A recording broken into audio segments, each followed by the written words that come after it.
The blood on Clara Holloway's hands was never her own, and on that sweltering August afternoon in 1873, she wondered if that made her brave or simply foolish for living so far from civilization. She wiped her fingers on her apron, staining the worn fabric with the dark juice of pokeweed berries, and stepped out of her small cabin to survey the Wyoming wilderness that had been her solitary home for 3 years.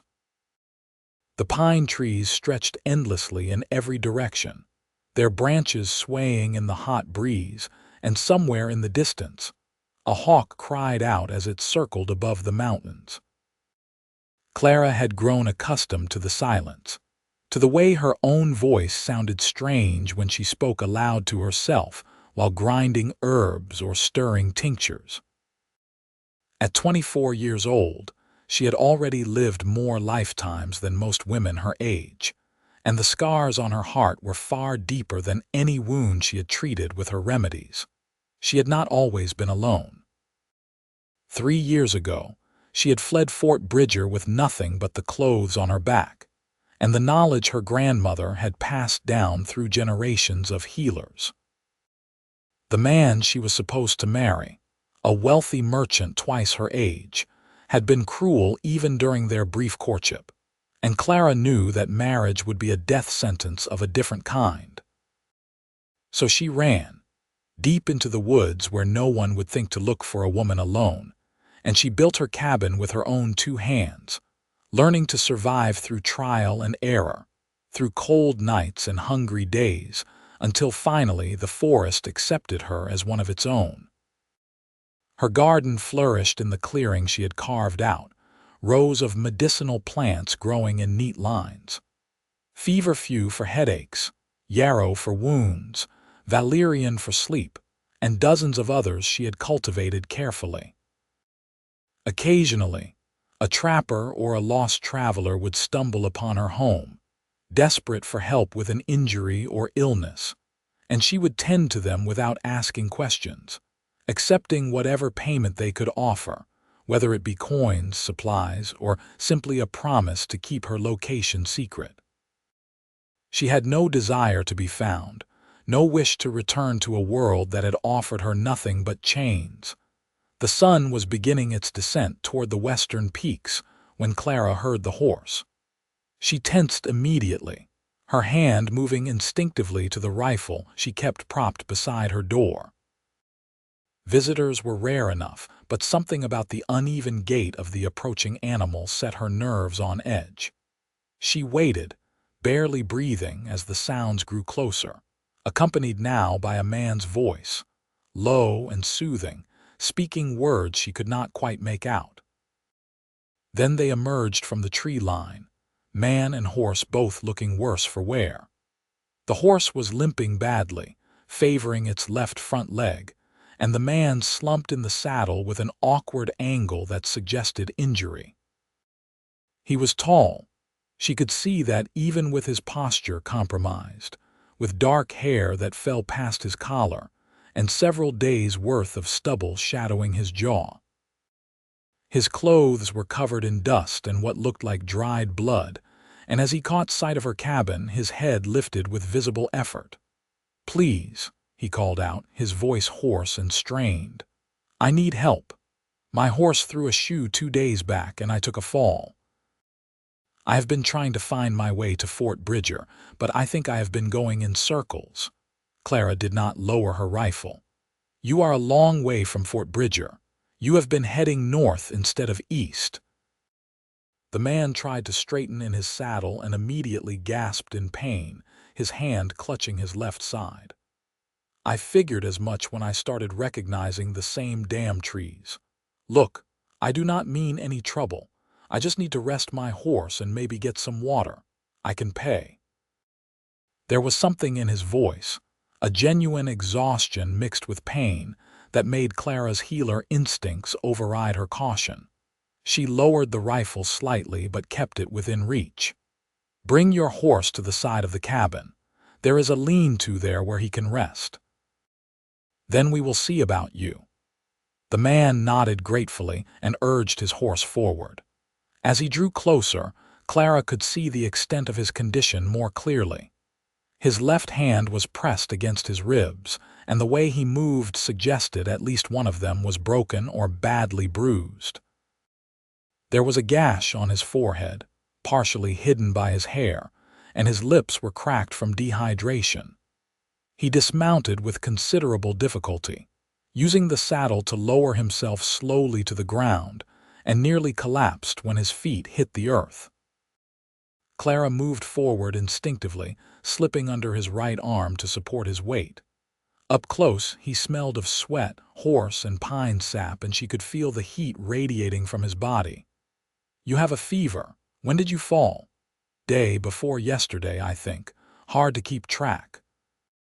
His weight leaned heavily on her, but she was stronger than she looked, years of solitary work having built muscle beneath her plain dress. Together, they made their way to the cabin while his horse followed slowly behind, too tired to wander. Inside, Clara helped him to the narrow bed in the corner, the only piece of furniture besides a table, 2 chairs, and the shelves that lined the walls holding her herbs and supplies. He sat down with a groan, his eyes closing briefly before he forced them open again, looking around the cabin with curiosity despite his obvious pain. "You live here alone?" he asked, his voice thick with exhaustion. "I do." Clara was already moving around the cabin, gathering what she needed. "Take off your shirt. I need to see your ribs." He hesitated for just a moment, then began working at the buttons with fumbling fingers. Clara turned away to give him a measure of privacy while she prepared a basin of water and gathered clean cloths, her mind already cataloging what she would need. When she turned back, he had managed to remove his shirt, revealing a torso that was lean and muscular from years of hard work, and extensively bruised along the left side. The skin was mottled purple and black, and Clara could see the inflammation that indicated at least 2 broken ribs. "My name is Austin Lancaster," he said as she approached with her supplies, "in case you were wondering who you are patching up." "Clara Holloway," she replied, setting the basin on the table beside the bed. "And I need you to stay quiet while I work. This is going to hurt." She started with the gash on his forehead, cleaning it carefully with water infused with golden seal to prevent infection. Austin winced but did not cry out, his jaw clenched tight as she worked. The wound was not as bad as it had first appeared, the blood making it look worse than it was, and she decided it did not need stitching. She applied a poultice of comfrey and calendula, then wrapped a clean bandage around his head. "You are lucky," she said, moving to examine his ribs more closely. "The cut is shallow. These ribs, however, are another matter." Her fingers probed gently along his side, feeling for breaks and displacement. Austin hissed in pain when she touched a particular spot, and she nodded to herself. 2 broken, maybe 3 cracked. "You are fortunate they did not puncture a lung." "What happened?" "My horse spooked," Austin said through gritted teeth. "A rattlesnake, I think. He reared up and I went backwards off a small cliff, maybe 10 feet, landed on rocks." He paused, breathing carefully. "I managed to catch him after, but he had thrown a shoe and I had already gotten myself turned around in these woods. Been wandering ever since." Clara mixed a tincture of willow bark and feverfew, adding a small amount of valerian for the pain. "Drink this, all of it." While he drank, she prepared long strips of clean cloth for binding his ribs. "I am going to wrap you tight. It will hurt, but it will help the bones heal straight." The process was painful for both of them in different ways. For Austin, the physical agony of having his broken ribs bound tightly was almost unbearable. And for Clara, the strange intimacy of touching a man's bare skin, of being so close to another human being after 3 years of solitude, stirred feelings she had thought long buried. She worked quickly and efficiently, pushing those thoughts aside, and soon had him properly bound. You need to rest, she said, stepping back and wiping her hands on her apron. The fever suggests the beginnings of an infection, probably from the scrapes and cuts getting dirt in them. I will make a tea that should help, and you need to sleep. Your body will heal faster with rest. What about my horse? Austin asked, his words already beginning to slur from the pain medicine taking effect. I will see to him. Where are you coming from? Where were you trying to go? Coming from Montana. Cattle Drive ended in Cheyenne, and I was heading to Fort Bridger to meet up with the crew for the next drive north.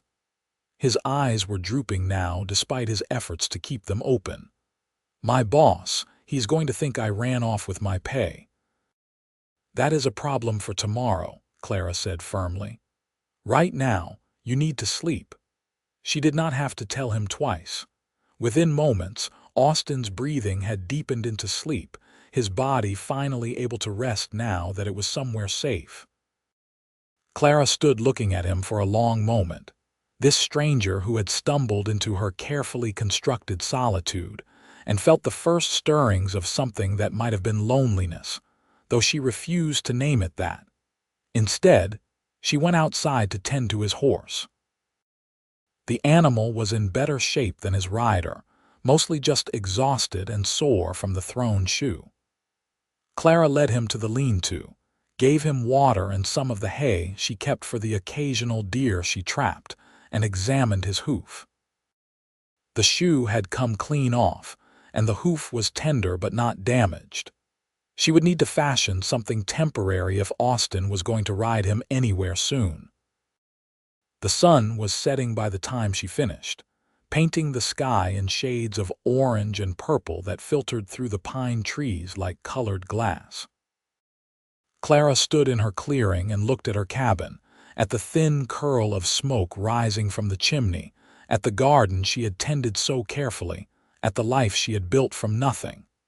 For 3 years, this had been enough.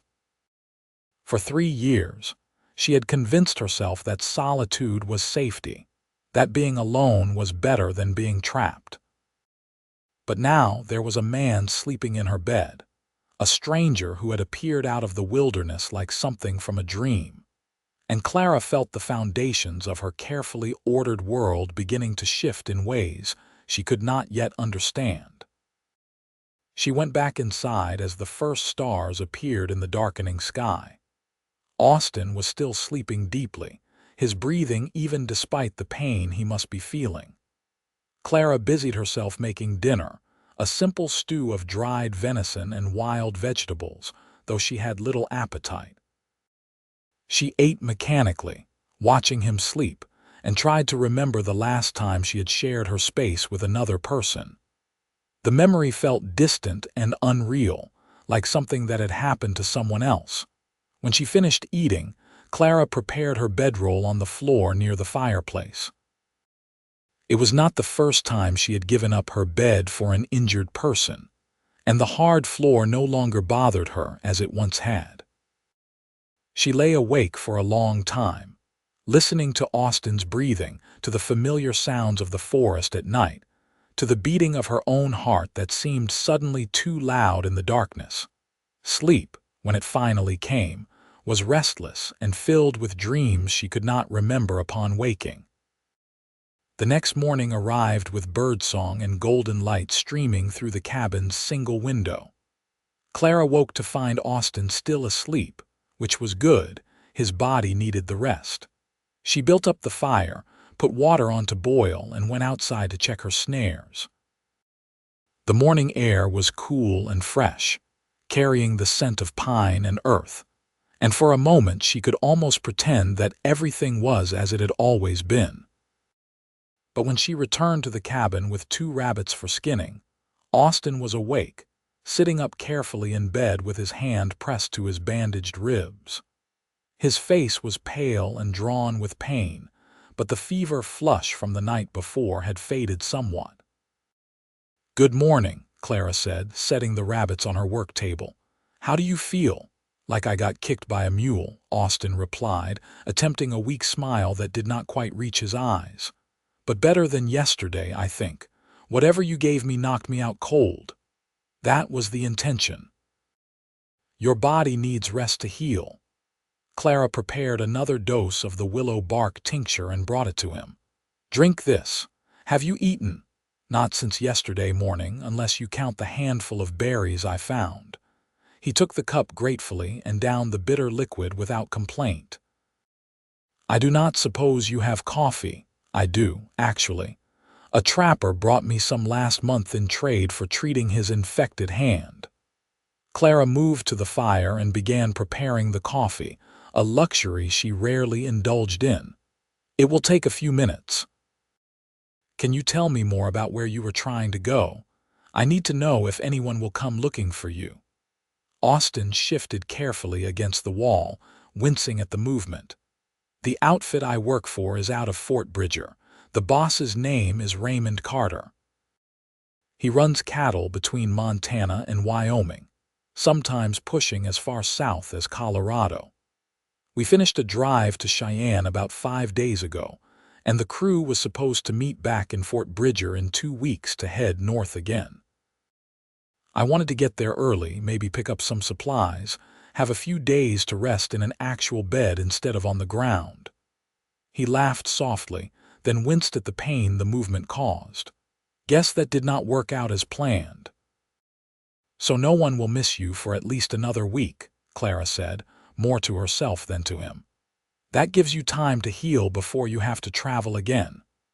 I cannot stay here a week, Austin protested, though his body clearly disagreed with his words. You have already done more than enough. I will rest today, maybe tomorrow, and then I will get out of your way. Clara turned from the fire to look at him directly. You have 2 broken ribs, possibly 3 cracked ones, multiple contusions, and you were developing an infection. If you try to ride in your condition, you will either tear something internal and bleed to death, or you will fall off your horse and break your neck. Either way, you will be dead, and I did not waste my medicine and supplies patching you up just so you could kill yourself through stupidity. Austin stared at her, surprised by her bluntness, and then slowly a real smile spread across his face. You do not mince words, do you? I live alone in the woods. There is no one here to be polite for. Clara poured the coffee into 2 tin cups and brought one to him. You need at least 4 or 5 days of rest before those ribs will be stable enough for travel. I have supplies enough for both of us, and your horse needs time to recover as well. You will stay until you are well enough to leave safely. And if I argue, then you are a fool and I will drag you outside and leave you there. She said it matter-of-factly, sipping her coffee, and Austin found himself believing she would do exactly that. All right, he said, accepting defeat with surprising grace. I will stay, but I will work for my keep. I am not much good at herbalism, but I can chop wood, fix things, whatever needs doing. We will see how you feel in a few days, Clara replied. For now, rest and heal. That is work enough. They fell into a comfortable silence, drinking their coffee as the morning light grew stronger.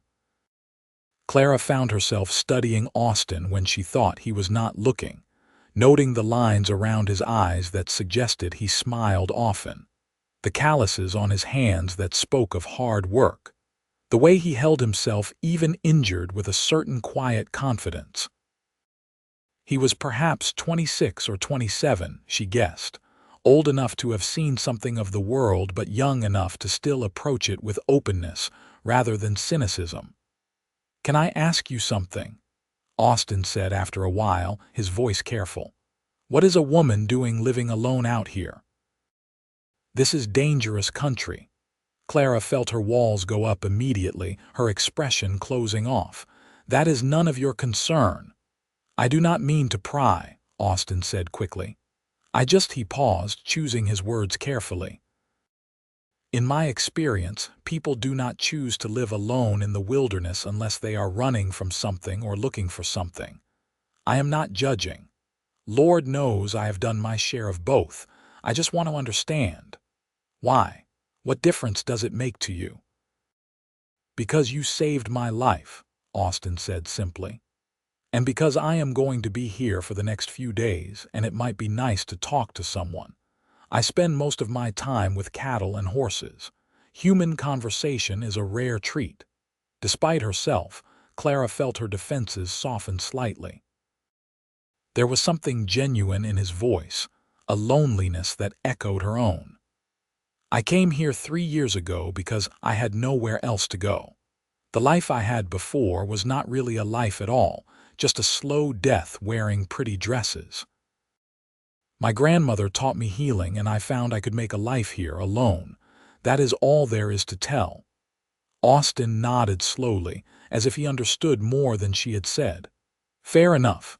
Thank you for trusting me with that much." The conversation drifted to safer topics after that. Austin told her about his work as a cowboy, about the long cattle drives through open country, about sleeping under the stars, and the particular challenges of keeping hundreds of stubborn animals moving in the right direction. He had a gift for storytelling, Clara discovered, a way of describing things that made her feel as if she were there with him, feeling the sun on her back and tasting the dust in her mouth. In turn, Clara found herself talking about her work with herbs, about the satisfaction of watching her garden grow, about the deer and rabbits and occasional bear that visited her clearing. She did not mention Fort Bridger by name or speak of her past in any detail, but she shared more than she had intended, drawn out by Austin's genuine interest and easy manner. The day passed more quickly than Clara had expected. She prepared a simple lunch of bread and preserved jam, then went to work skinning and preparing the rabbits while Austin dozed on and off, his body still recovering. In the afternoon, she changed his bandages and checked his wounds, pleased to see that the infection seemed to be responding to treatment. The gash on his forehead was already beginning to close, and the bruising on his ribs, while still spectacular, had not spread further. "You are a good healer," Austin said as she worked. "Where did you learn all this?" "My grandmother, mostly. She was known for her skill with herbs and medicines. People would come from miles around to see her." Clara's hands moved with practiced efficiency as she rewrapped his ribs. "She taught me everything she knew before she died, said the knowledge was too valuable to let it die with her. She was right about that. You probably saved my life yesterday. That infection could have gotten bad fast." Austin watched her face as she concentrated on her work. "She would be proud of you, I think.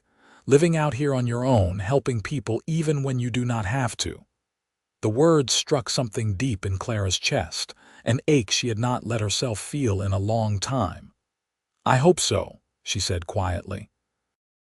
That evening, Clara made rabbit stew with wild onions and herbs, and they ate together at her small table, the first time she had shared a meal with another person in more than a year.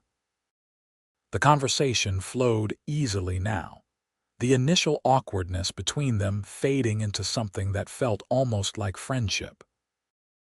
Austin made her laugh with a story about a particularly stubborn bull that had caused havoc on a cattle drive, and Clara surprised herself by sharing a memory of her grandmother's mischievous streak, how she had once convinced the town preacher that his gout was caused by his excessive pride and prescribed humility as the cure. As darkness fell and Clara lit the oil lamp on the table, Austin grew more serious. "Can I ask you something else? You do not have to answer if you do not want to. Go ahead. Do you ever get lonely out here?" Clara was quiet for a long moment, staring into her cup of tea. "Every day," she finally admitted. "But lonely is better than trapped. Lonely I can survive." Austin nodded, understanding in his eyes. "I know that feeling. It is part of why I work cattle drives, always moving, never staying in one place long enough to feel tied down. But sometimes I wonder if I am running towards something or just running." "Maybe both," Clara said softly.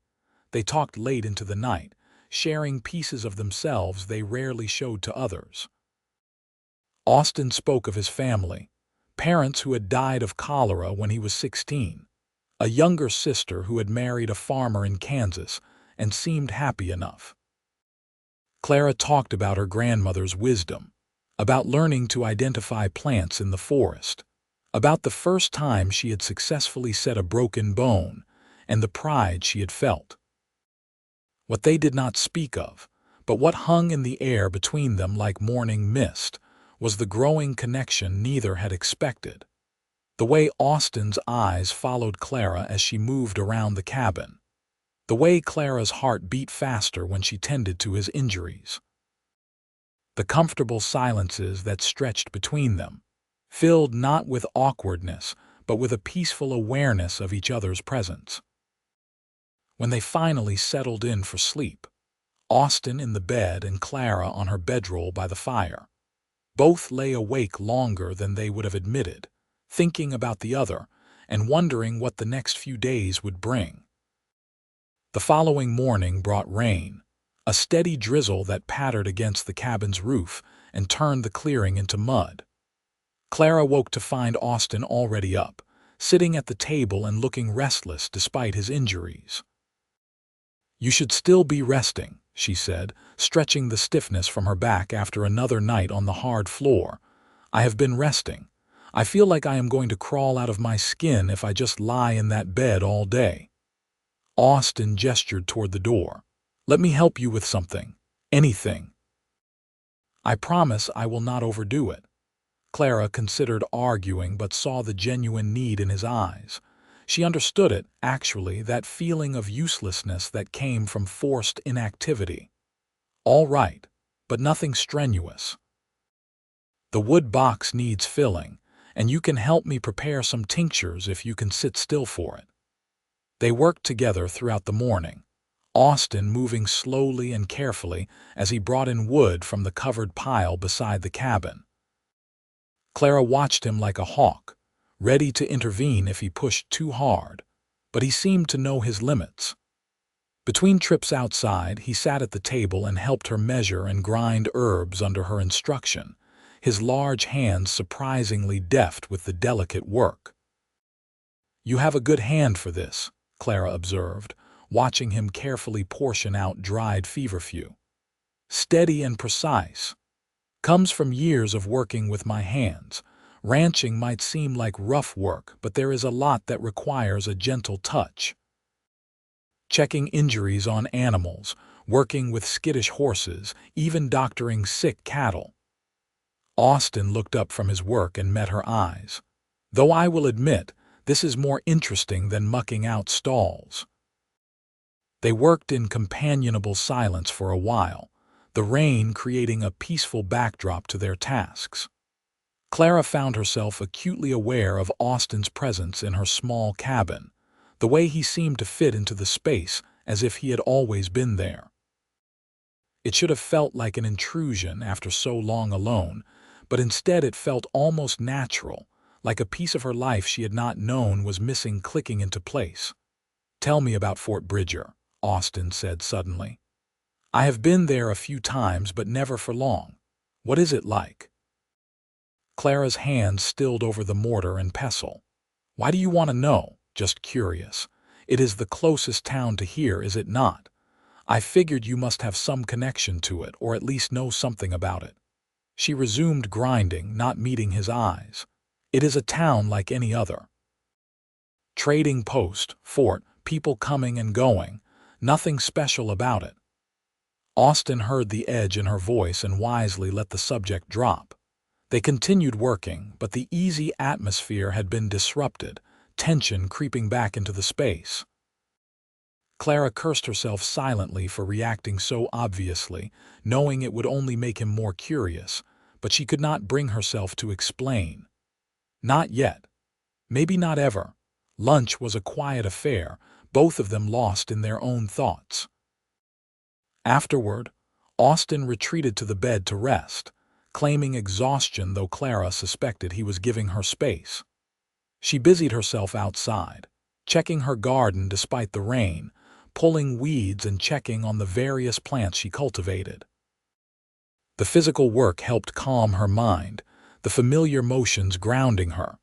When she came back inside, soaked and chilled, she found Austin asleep again.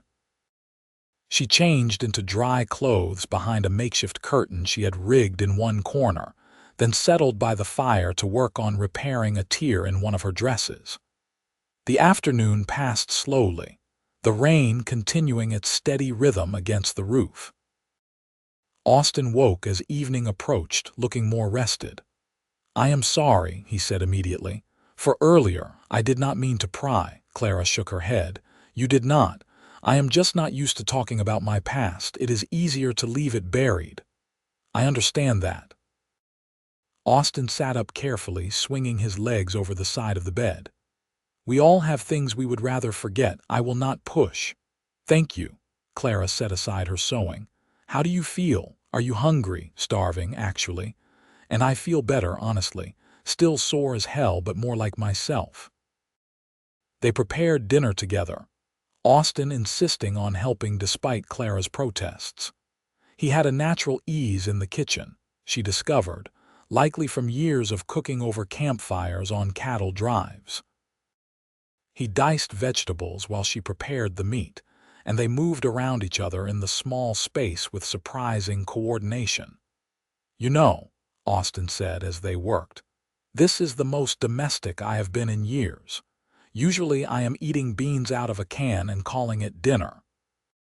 Clara laughed, the sound surprising her with its genuineness. "Well, I do not have much, but it is better than beans from a can. Much better. Best meals I have had in longer than I care to admit." Dinner was more relaxed than lunch had been, the tension from earlier dissipating as they ate and talked.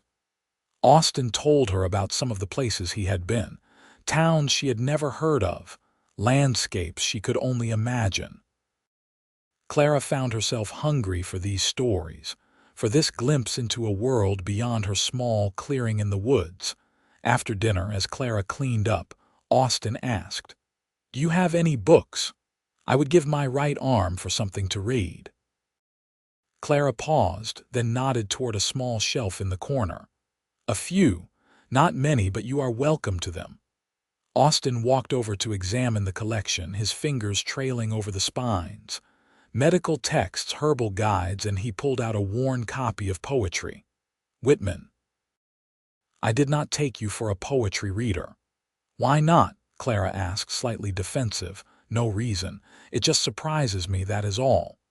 He opened the book carefully, its pages clearly well read.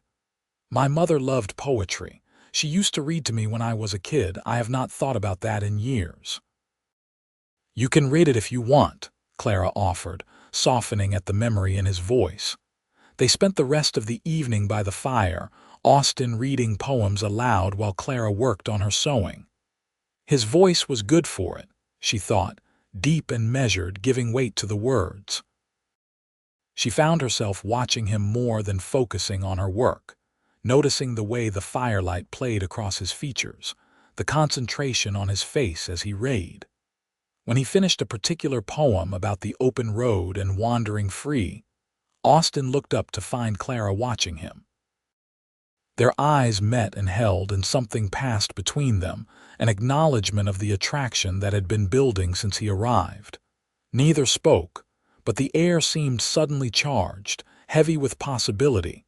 Clara looked away first, her heart hammering. "It is getting late. You should rest." "So should you," Austin said quietly. "Take the bed tonight. I have been hogging it for 2 days, and I am feeling good enough to sleep on the floor. You have broken ribs. You are not sleeping on the floor, then we will share it." The words hung between them, bold and unexpected. Austin quickly added, "I mean, it is big enough for 2 if we are careful. No point in you hurting your back sleeping on the floor when there is a perfectly good bed."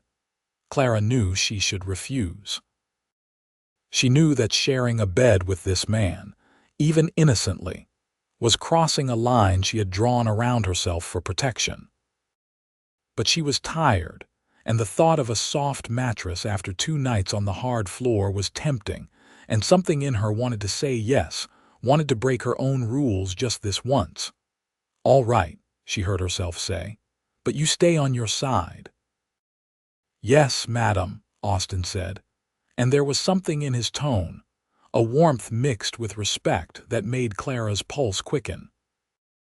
They prepared for sleep with careful formality, Austin turning his back while Clara changed behind her curtain, both of them moving around each other with exaggerated care as they settled into the bed.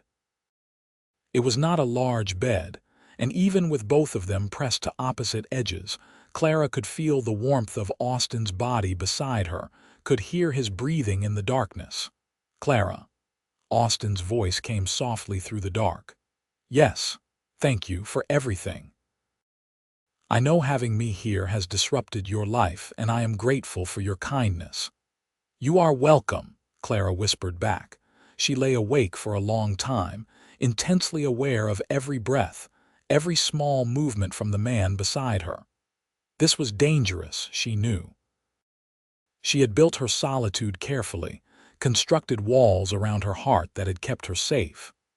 But Austin was dismantling those walls without even trying, simply by being kind, by listening, by treating her like a person rather than a commodity or a curiosity.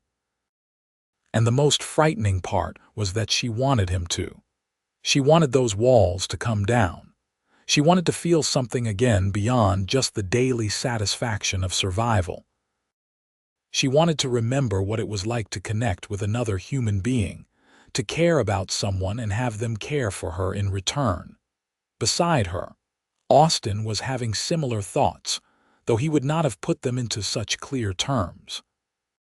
He only knew that the woman lying next to him, this solitary healer who had saved his life and asked nothing in return, had captured his attention in a way no one had in years. There was something about her fierce independence combined with deep kindness, her obvious intelligence and skill, the sadness in her eyes that she tried to hide, that drew him in and made him want to know everything about her. He knew he should leave as soon as he was able. He knew that staying would only complicate both their lives. But as he drifted off to sleep, lulled by the soft sound of Clara's breathing and the rain outside, Austin found himself hoping that his ribs would take a long time to heal. The rain continued through the next day and into the following night, turning the forest into a dripping, green wonderland. Austin grew stronger with each passing day, his body responding well to Clara's treatment and the enforced rest. By the fourth day after his arrival, he was moving around the cabin with relative ease, though Clara still insisted he avoid anything strenuous. They had fallen into a rhythm, working together during the day and talking late into the night before settling into the bed they now shared without comment. Each night they lay carefully on opposite sides of the mattress, maintaining a respectable distance, but each morning they woke a little closer together, drawn by warmth and unconscious seeking in sleep. On the fifth morning, Clara woke to find Austin's arm draped across her waist and her back pressed against his chest. For a moment, panic seized her, the old fears rising up. But then she felt Austin's steady breathing, still deeply asleep, felt the warmth and safety of his presence, and the panic faded into something else entirely. She lay there for a long moment, allowing herself to feel held, to feel safe with another person in a way she had thought she never would again. Then Austin stirred, waking slowly, and she felt the moment he realized their position. He froze, then carefully withdrew his arm. "I am sorry," he mumbled, his voice thick with sleep. "I did not mean to. It is all right," Clara said softly, turning to face him. In the early morning light filtering through the window, she could see his face clearly, the genuine concern in his eyes, the way he was holding himself carefully apart despite the small space. "You were asleep. It is natural to seek warmth." They looked at each other for a long moment, close enough that Clara could see the different shades of brown in Austin's eyes, could count the individual whiskers along his jaw. She saw when his gaze dropped to her lips, saw him swallow hard before meeting her eyes again. "Clara," he said, his voice rough, "I think we need to talk about what is happening here." "What do you mean?" Clara asked, though she knew exactly what he meant. "You know what I mean. This," he gestured between them. "I care about you. I know I have only been here less than a week, and I know you value your solitude, but I cannot ignore what I am feeling. And I think, maybe, you feel something too." Clara's first instinct was to deny it, to push him away, to protect herself. But looking into Austin's honest, open face, she found she could not lie. "I do," she admitted quietly. "But that does not mean anything can come of it. You have a life, a job. You will leave in a day or two, and this will just be a strange interlude for both of us." "It does not have to be," Austin said. "I do not know exactly what this is or where it could go, but I would like to find out. Wouldn't you?" "What are you suggesting? That you stay here? That I go with you? Neither of those things makes sense." Austin sat up carefully, wincing slightly at the pull on his healing ribs. "Maybe they do not make sense logically, but when has anything about this situation made sense? I stumbled out of the woods half dead and found you, this amazing woman living alone in a cabin, who saved my life and made me feel more at home in 5 days than I have felt in years. That does not make sense either, but here we are." Clara sat up too, drawing the blanket around herself. "Austin, you do not understand. I came here to escape something, someone. If I go back to Fort Bridger or anywhere near civilization, I risk being found." "Then tell me what you are running from. Let me help." For a long moment, Clara wrestled with herself. She had kept her secret for 3 years, had told no one the real reason she fled into the wilderness. But looking at Austin, at the genuine concern and caring in his face, she felt the last of her walls begin to crumble.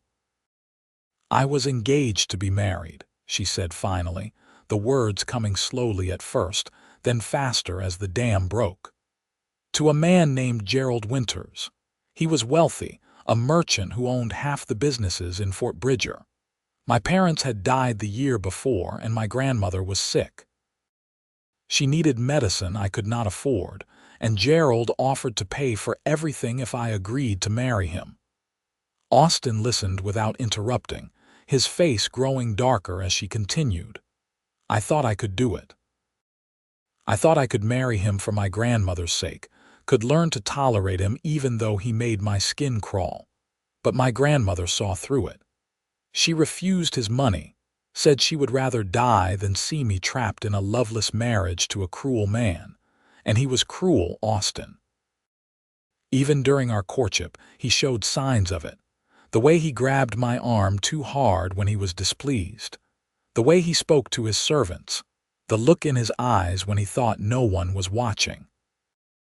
Clara's hands were shaking now, and Austin reached out slowly, giving her time to pull away, and took them in his own. She held on like a lifeline. "My grandmother died 3 months later. On her deathbed, she made me promise that I would not marry Gerald, that I would use the knowledge she had given me to make a life for myself. So I ran. I stole what supplies I could, took her book of remedies, and disappeared into the forest. Gerald looked for me. For months, I heard from the few travelers who passed through that he was offering a reward for information about me. But eventually the search died down, and I thought maybe he had given up, moved on." "But you are not sure," Austin said quietly. "No, I am not sure. And if he found me, he would drag me back. He considers me his property, something he paid for and was cheated out of. Men like Gerald do not forgive that." Austin was quiet for a moment, his thumbs rubbing gentle circles on the backs of Clara's hands. When he spoke, his voice was calm but hard. "Thank you for telling me, and I want you to know that I will not let anyone hurt you. I know that might sound presumptuous since we have only known each other a few days, but I mean it." "You cannot fight my battles for me," Clara said, though something in his words warmed her. And I do not expect you to. I know you do not. But that does not mean you have to face everything alone anymore. Austin lifted one of her hands to his lips, pressing a gentle kiss to her knuckles. Give me a chance, Clara. Let me prove that not all men are like Gerald Winters. Let me show you that you deserve kindness and respect and more than just surviving alone in the woods. Tears pricked at Clara's eyes and she blinked them back fiercely. I do not know how to do this, how to trust, how to let someone in. Then we will figure it out together, one day at a time. Austin smiled, and it transformed his whole face. Besides, you are stuck with me for at least another day or two until my ribs are healed enough to travel safely. Might as well make the most of it. Despite everything, Clara found herself laughing, the sound watery but genuine. You are impossible. I have been told that before, Austin agreed cheerfully. They spent the rest of that day in a state of tentative exploration, learning each other through words and small gestures. Austin told her more about his life, about the freedom and loneliness of the open trail, about his dreams of maybe one day having a small ranch of his own, nothing fancy but a place to call home. Clara shared more memories of her grandmother, stories of the patients she had helped over the years, her love of the forest and growing things. As evening fell, they prepared dinner together with an easy coordination that felt like they had been doing this for years rather than days. Austin made her laugh with an exaggerated reenactment of trying to wrestle a stubborn calf during branding season. Clara taught him how to properly chop herbs, correcting his technique with gentle hands on his, both of them aware of every point of contact. After dinner, instead of reading or working by the fire, they simply sat together on the bed, talking quietly as darkness fell. At some point, Clara found herself leaning against Austin's shoulder, his arm around her waist, and it felt so natural she almost did not notice the transition. "Can I kiss you?" Austin asked suddenly, his voice low and serious. Clara's heart stuttered in her chest. She pulled back slightly to look at him, seeing the desire in his eyes but also the patience, the willingness to wait for her answer. "Yes," she breathed. Austin cupped her face gently with one hand and leaned in slowly, giving her every chance to change her mind. But Clara did not want to change her mind. She met him halfway, and when their lips touched, it was soft and sweet and nothing like the rough, demanding kisses Gerald had forced on her during their courtship. This kiss asked rather than demanded. It offered rather than took. Austin's lips moved against hers with careful reverence, as if she were something precious, something to be cherished. When they finally pulled apart, Clara was trembling but not with fear. "Okay?" Austin asked, searching her face with concern. "More than okay," Clara whispered, and kissed him again. They spent a long time simply kissing, learning each other's taste and rhythm, hands roaming carefully over shoulders and backs and faces but going no further. When they finally settled down to sleep, Clara curled into Austin's side with her head on his chest, listening to the steady beat of his heart beneath her ear. His arms wrapped around her, holding her close, and for the first time in 3 years, Clara felt truly safe. "I am falling in love with you," Austin murmured into her hair, his voice drowsy. "I know it is too soon to say that, but it is true anyway." Clara's breath caught, but before she could respond, she felt Austin's breathing even out into sleep. She lay there in the darkness, testing the words in her mind. Was she falling in love too? Could you fall in love with someone in less than a week? But she knew the answer already, could feel it in the way her heart beat faster when he smiled, in the way she had started thinking of the cabin as theirs rather than just hers, in the way the thought of him leaving made her chest ache with preemptive loss. "I am falling in love with you too," she whispered into the darkness, knowing he could not hear but needing to say it anyway. The next morning brought clear skies and a decision that had to be made. Austin's ribs were healing well, and there was no medical reason for him to stay longer. He needed to get to Fort Bridger before his crew left without him, needed to collect his pay and arrange for the next drive. They both knew this, but neither wanted to address it. Instead, they spent the morning avoiding the topic, working together in the garden, checking on Austin's horse whose hoof had healed enough for travel, preparing a larger-than-usual midday meal.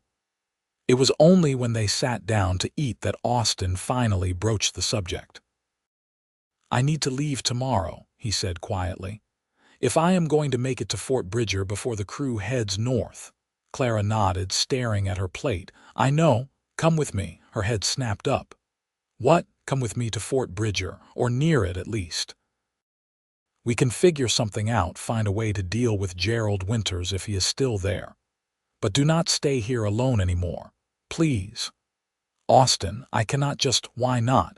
What is really keeping you here? Fear of what might happen if you leave. That is not living, Clara. That is hiding. And you deserve so much more than that. You are asking me to give up everything I have built, my home, my safety. I am asking you to take a chance on something more, on us." Austin reached across the table and took her hands. "I know I am asking a lot. I know it is terrifying. But I will be with you every step of the way. We will face whatever comes together." Clara pulled her hands back, standing up and moving to the window. Outside, the forest stretched endlessly, beautiful and isolating in equal measure. How many times had she looked out at this view and told herself she was content? How many times had she convinced herself that solitude was enough? What if he finds me? What if he tries to force me to honor our engagement? Then I will stand between you and him.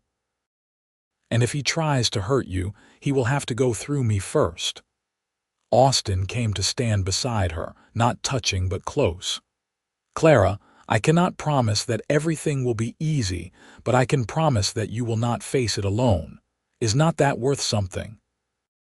She turned to look at him, at this man who had stumbled into her life and turned everything upside down. A week ago, she had not known he existed. Now, the thought of going back to her solitary existence without him felt unbearable.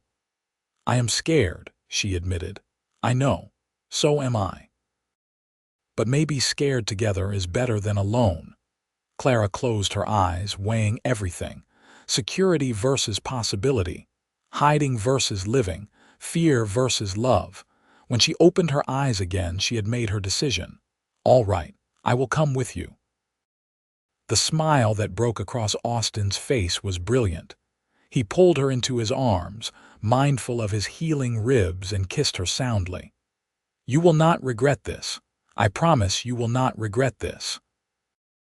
"I hope you are right," Clara said, but she was smiling too, feeling something like hope unfurling in her chest. They spent the rest of the day preparing for the journey. Clara sorted through her belongings, deciding what to take and what to leave. Her medicines and supplies, certainly. Her clothes and a few treasured possessions. The book of remedies her grandmother had left her. She packed it all into 2 saddlebags and a small trunk that Austin assured her they could manage. As the sun began to set on her last night in the cabin, Clara stood outside and looked at the home she had built with her own hands. She felt a pang of loss for the life she was leaving behind, for the safety and simplicity of it. But when Austin came to stand beside her, taking her hand in his, the pang eased. "Having second thoughts?" he asked gently. "A few hundred of them," Clara admitted, "but I am still going." That night, they made love for the first time, a slow and tender exploration that was nothing like Clara's fearful imaginings of what coupling would be. Austin was patient and careful, constantly checking to make sure she was comfortable, that she wanted to continue. And Clara, despite her nervousness, found herself responding to his touch with a passion she had not known she possessed. Afterward, they lay tangled together in the narrow bed, skin against skin, and Clara felt a completeness she had never experienced before. This was what it meant to truly be with someone, she realized. Not possession or obligation, but choice and mutual care. "I love you," Austin said, tracing patterns on her shoulder with his fingertips. "I know I said it last night, but I wanted to make sure you heard it when you were awake." "I love you too," Clara replied, the words coming easier now. "It is terrifying and wonderful at the same time." "That is how you know it is real," Austin said and kissed her forehead. They left at dawn the next morning, loading their supplies onto Austin's horse and taking a last look at the cabin. Clara had left it clean and stocked, thinking that perhaps another lost soul might stumble upon it and find refuge as Austin had. It seemed fitting somehow. The journey to Fort Bridger would take 2 days at an easy pace, giving Austin's ribs time to adjust to the riding. They moved slowly through the forest, Austin pointing out landmarks and telling her stories to distract her from her nervousness. Clara found herself relaxing as they rode, the horse steady beneath her, Austin close beside her. They made camp that first night in a clearing beside a stream, far enough from the trail to have privacy. Austin built a fire while Clara prepared dinner from their supplies, and they ate watching the stars emerge in the darkening sky. "Tell me about the ranch you want someday," Clara said as they settled beside the fire after eating. Austin looked surprised that she had remembered. "It is probably just a dream. Cowboys do not usually end up as ranchers. But if you could, tell me." He smiled and pulled her close against his side. "All right. It would be small, maybe 100 acres, enough for a decent herd but not so much that I could not manage it with a small crew. Good water, good grass. A house, nothing fancy but solid with a real kitchen and a big fireplace. Maybe a garden where someone who knew about plants could grow whatever she wanted."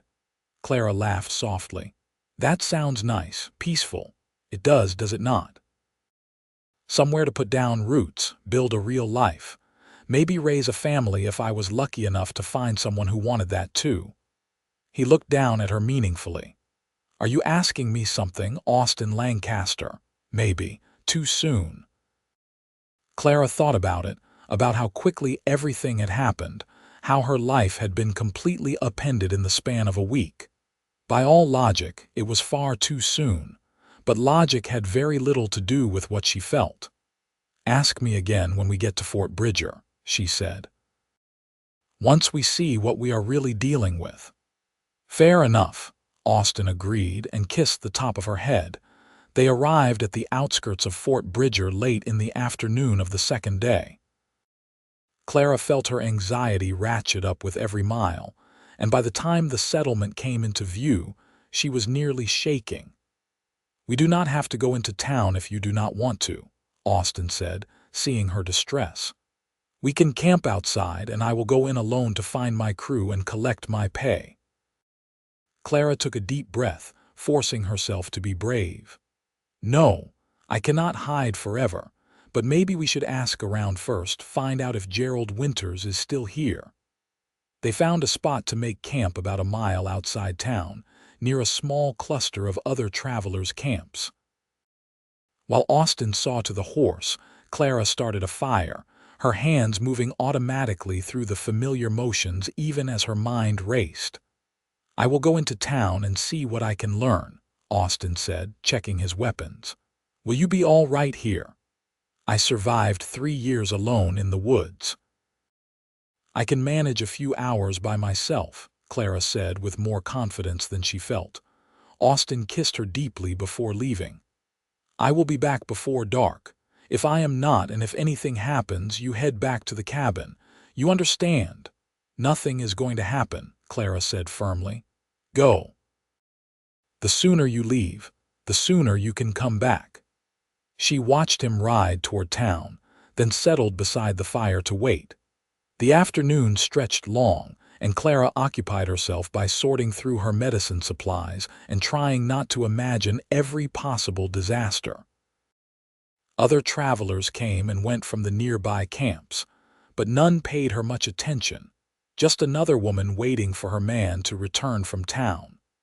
The sun was touching the horizon when Austin finally rode back into camp, and Clara could tell immediately from his face that something was wrong.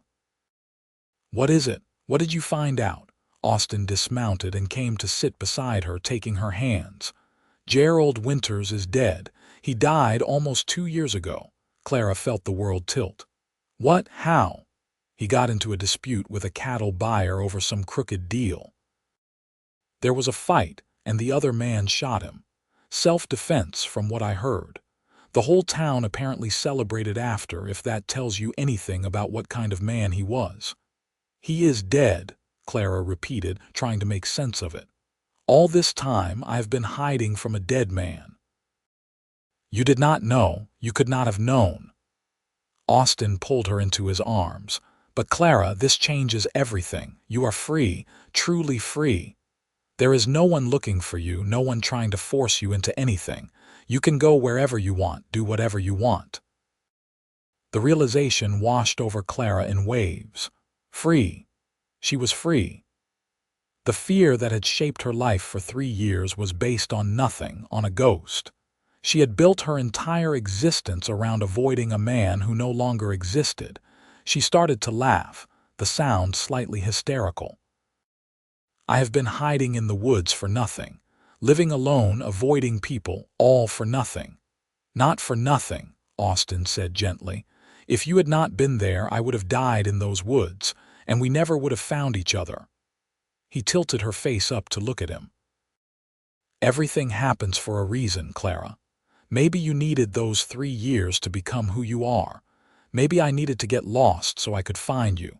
Either way, we are here now, and the future is wide open." Clara took a shuddering breath, then another, letting the truth of his words sink in. "What do we do now?" "Well, I talked to my boss, told him I was thinking about leaving the outfit, maybe trying to start something of my own." Austin smiled. "He said he knew of some land for sale about 50 miles west of here. Small ranch, owner died without heirs. It is not much, but it is a start. We could go look at it if you wanted." Clara asked, her heart beginning to race. Austin slipped off the log they were sitting on, kneeling in the dirt in front of her. "Clara Holloway, I know we have only known each other a little over a week. I know this is crazy and fast and makes no logical sense. But I love you, and I cannot imagine my life without you in it. Would you do me the honor of becoming my wife? Would you help me build that ranch and make it a home? Would you take this chance with me?"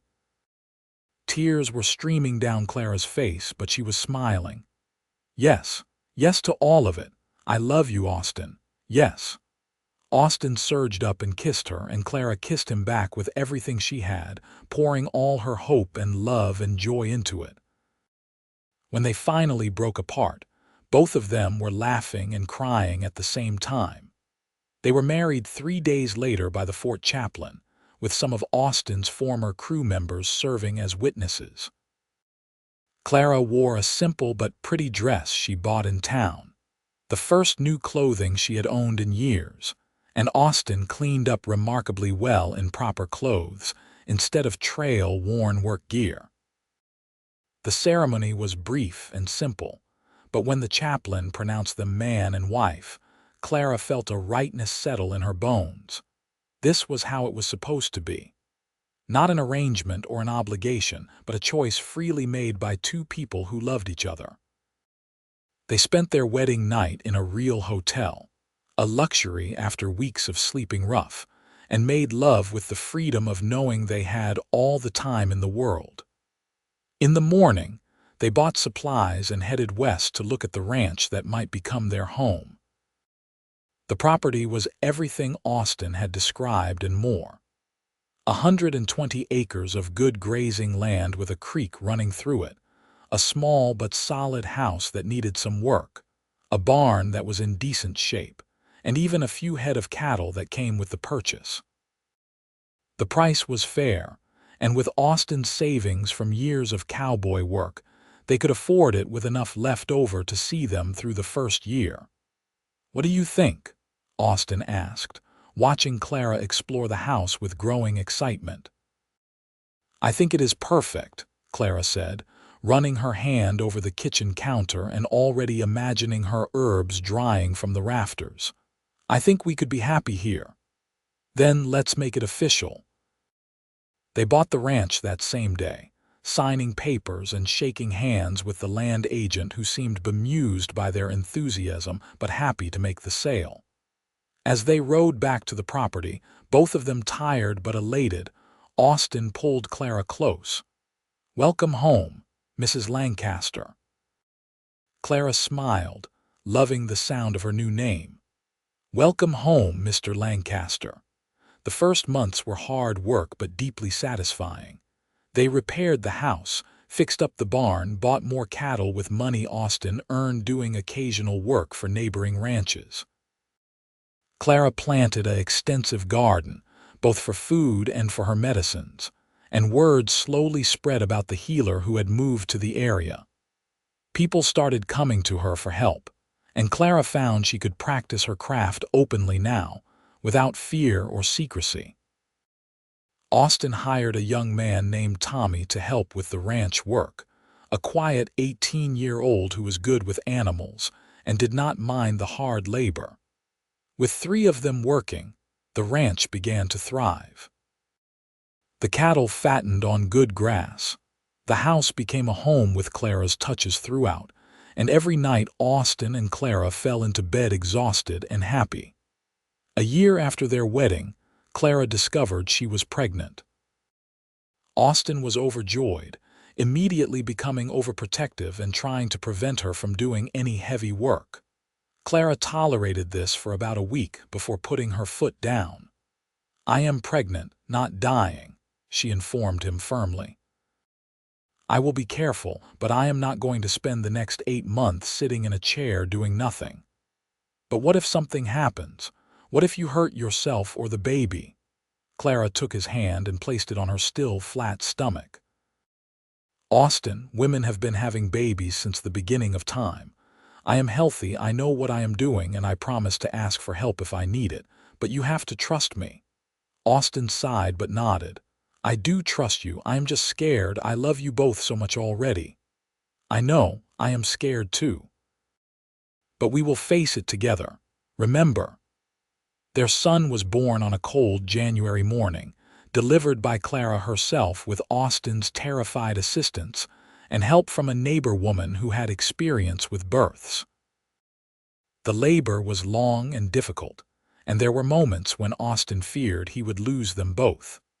But Clara was strong, stronger than he had ever imagined, and when their son finally entered the world with a lusty cry, Austin wept with relief and joy. They named him James, after Austin's father, and he was perfect.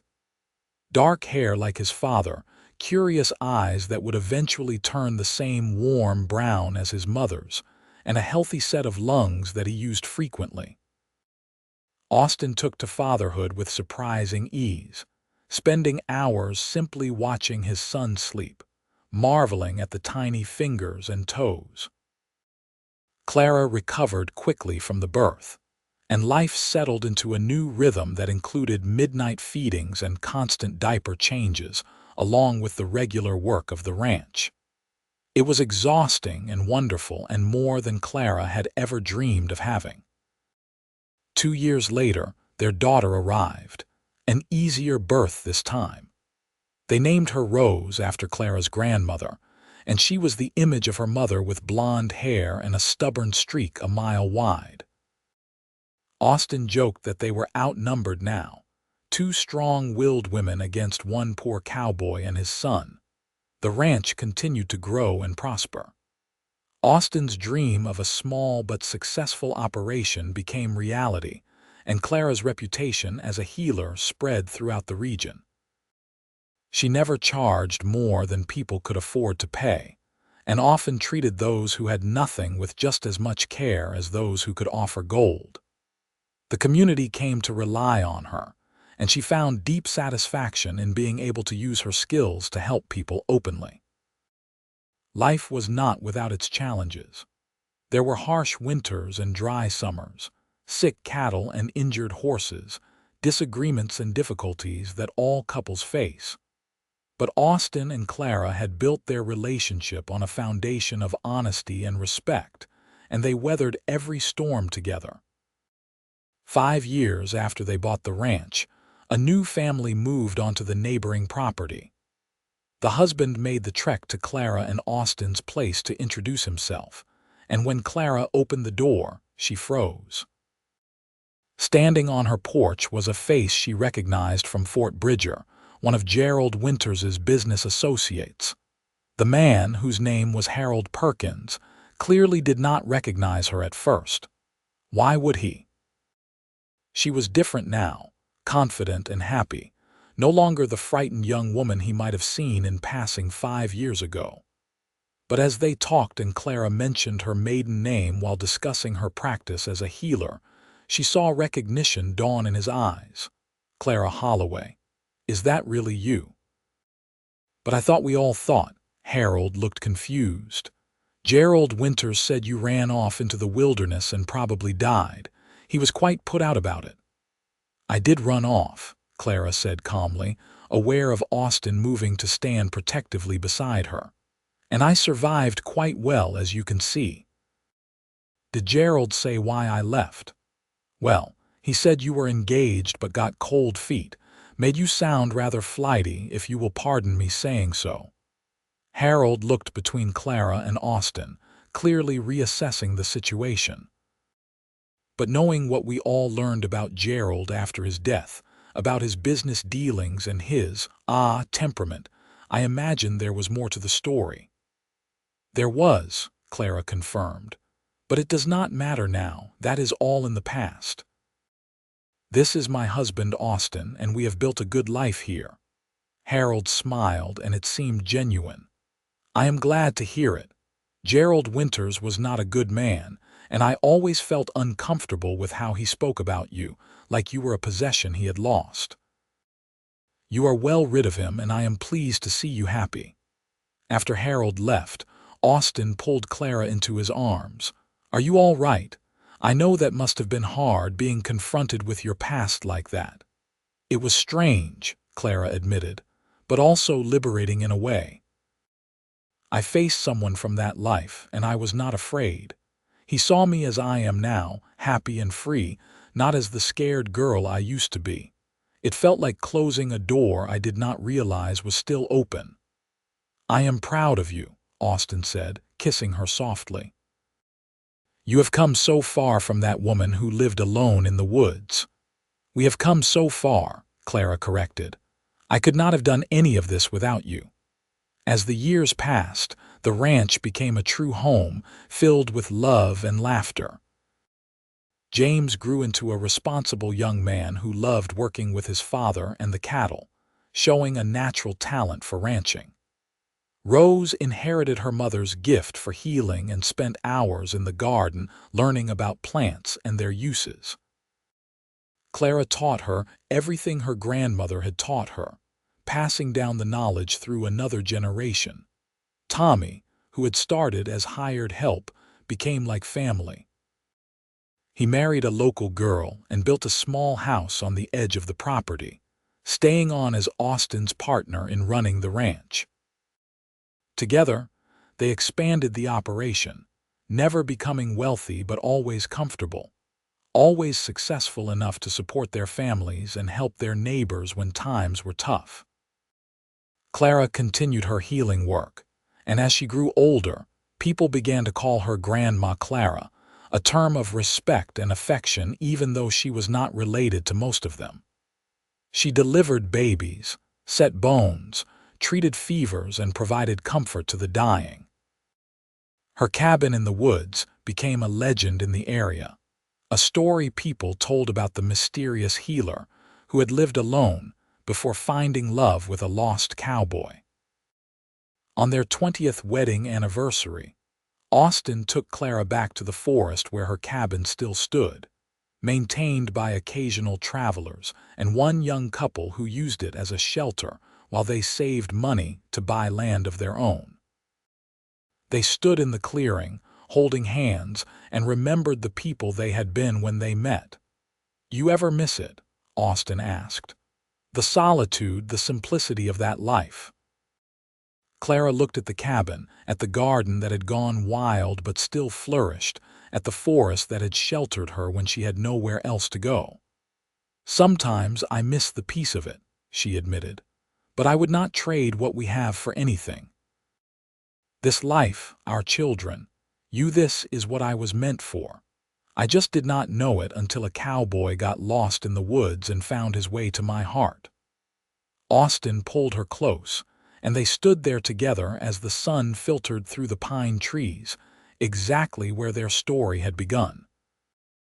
"Best day of my life," he said, "getting lost in these woods."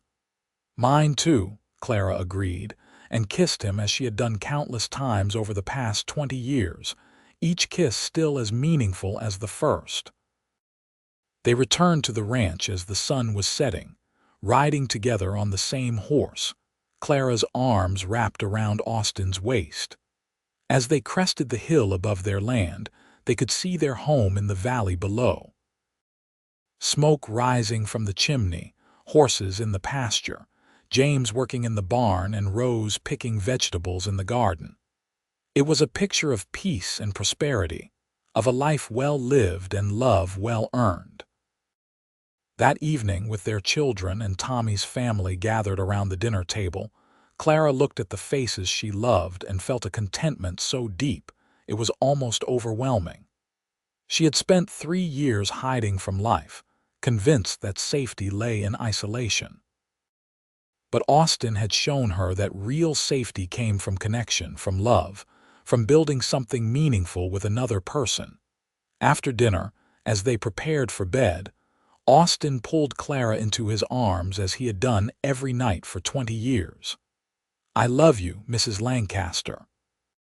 Today, tomorrow, and always." "I love you too, Mr. Lancaster," Clara replied, settling against his chest and listening to the steady beat of his heart. "Thank you for getting lost. Thank you for finding me. Thank you for showing me what love really means." "Thank you for saving my life," Austin said, "in more ways than one." They fell asleep wrapped around each other, secure in the knowledge that whatever the future brought, they would face it together. Their love story had begun in the wilderness, born from chance and necessity. But it had grown into something solid and enduring, a testament to the power of taking chances and opening your heart. Years later, when their grandchildren asked about how Grandma and Grandpa met, Clara would tell them the story of the cowboy who got lost in the woods and found his way to her heart. She would tell them about the cabin in the forest, about broken ribs and feverfew tea, about learning to trust and daring to love. And she would tell them that sometimes the best things in life come when you least expect them, when you are brave enough to let go of fear and embrace possibility. Austin and Clara lived long, full lives, working the ranch until their children were ready to take it over, then spending their later years teaching grandchildren about cattle and herbs, about the importance of hard work and the power of love. They died within 6 months of each other, both in their 80s, having built a legacy that extended far beyond the land they owned or the children they raised. Their story became part of local legend, the healer and the cowboy who found each other against all odds and built a life together that enriched everyone around them. The cabin in the woods still stood, maintained by their descendants as a reminder of where it all began. And on quiet evenings, when the wind moved through the pine trees just right, people swore they could feel the presence of that young woman who had been brave enough to run toward freedom, and the lost cowboy who had been lucky enough to stumble into her clearing and smart enough to stay. The end of their story was not marked by tragedy or drama, but by the quiet satisfaction of a life well lived, love well earned, and a family that carried forward their values of kindness, hard work, and opening your heart to possibility. James ran the ranch with the same dedication his father had shown, and Rose became a renowned healer like her mother, training others in the art and passing down the knowledge her great-great-grandmother had begun teaching generations ago. On the mantel in the ranch house, now expanded and modernized but still recognizable as the home Austin and Clara had built, sat two items that were never moved: a worn copy of Walt Whitman's poetry, its pages yellowed with age, and a small bottle containing dried herbs from Clara's original garden. These were the treasures the family preserved, physical reminders of the love story that had started their legacy. And sometimes, on warm summer evenings, the family would gather on the porch of that house, and someone would tell the story again. About the herbalist who lived alone in the woods, and the cowboy who got lost and found his way to her heart. About two broken people who healed each other and built something beautiful from the ashes of their old lives. About love that started with a chance meeting and grew into a lifetime of partnership, respect, and deep, abiding affection. It was a story worth telling, worth remembering, worth passing down through the generations. Because it reminded everyone who heard it that love can find you in the most unexpected places, that bravery sometimes means taking a chance on another person, and that the best adventures often begin when you get lost and find something you were not looking for. Clara and Austin's love story had a happy ending, not because nothing bad ever happened to them, but because they faced everything together with courage, humor, and unwavering devotion to each other. They built a life that mattered, raised children who carried their values forward, and left behind a legacy of love that touched countless lives. And in the end, that is the best happy ending anyone could ask for, not perfection, but a life fully lived, love fully given, and the knowledge that you made a difference in the world simply by being brave enough to open your heart and take a chance on love.